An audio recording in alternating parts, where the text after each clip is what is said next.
رب زدني منك علما وأنلني منك فهما رب زدني منك علما وأنلني منك فهما. السلام علیکم ورحمۃ اللہ وبرکاتہ. سلسلہ نمبر 30، امامت کے آداب.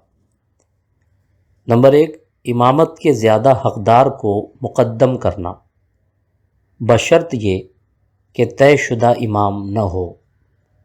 نمبر 2، امام کا مقتدیوں سے ایک بالشت اونچی جگہ پر تنہا کھڑا نہ رہنا. آپ صلی اللہ علیہ وسلم نے فرمایا، جب کوئی شخص کسی جماعت کی امامت کرائے تو وہ لوگوں کے کھڑا ہونے کی جگہ سے اونچی جگہ پر کھڑا نہ ہو. نمبر 3، معقول و مشروع وجوہات کی بنیاد پر مقتدیوں کی ناپسندیدگی اور ناراضگی کی حالت میں امامت نہ کروانا. آپ صلی اللہ علیہ وسلم نے فرمایا، 3 لوگ ایسے ہیں جن کی نماز ان کے سروں سے اوپر نہیں جاتی. ان میں سے ایک وہ امام بھی ہے جس کو قوم ناپسند کرتی ہو. نمبر 4، امام کا درستگی صفوف کی تاکید کرنا.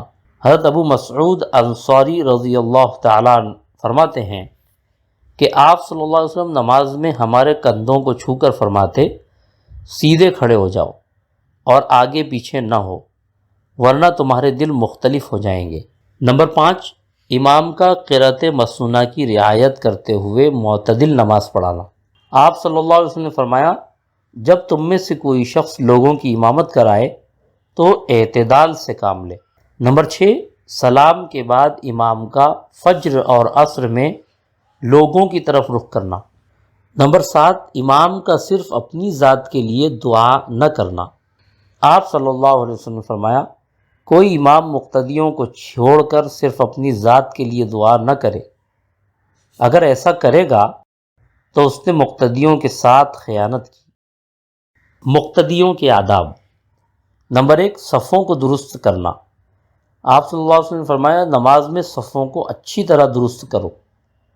نمبر 2، صفوں کے درمیان خلا نہ رکھنا. آپ صلی اللہ علیہ وسلم نے فرمایا، کندھوں کو ملا کر کھڑے رہو اور خالی جگہیں پر کرو. نمبر 3، اگلی صفوں میں نماز پڑھنے کی کوشش کرنا.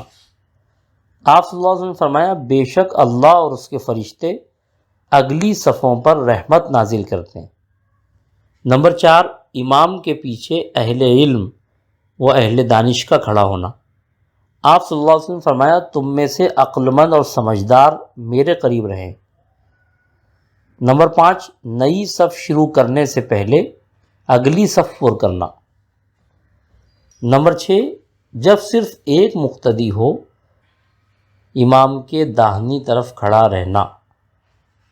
نمبر 7، اگر ایک سے زائد مقتدی ہوں تو امام کے پیچھے کھڑا ہونا.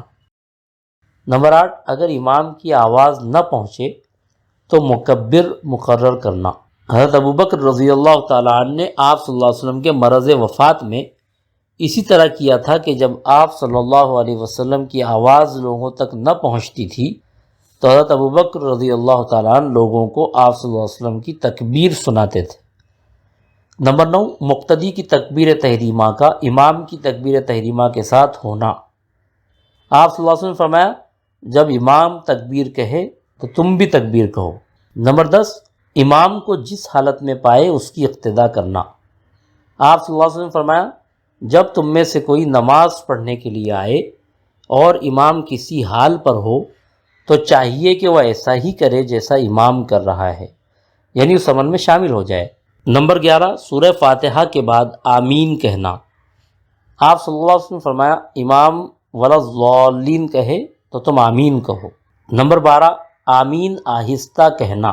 حضرت وائل رضی اللہ تعالیٰ عنہ فرماتے ہیں، آپ صلی اللہ علیہ وسلم نے غیر المغضوب علیہم وَلَضَّالِّينَ پڑھا اور آہستہ سے آمین کہی. نمبر 13، بلا ضرورت امام کو لقمہ نہ دینا. آپ صلی اللہ علیہ وسلم نے فرمایا، اے علی، نماز میں امام کو بلا ضرورت لقمہ مت دو. سترہ کے آداب.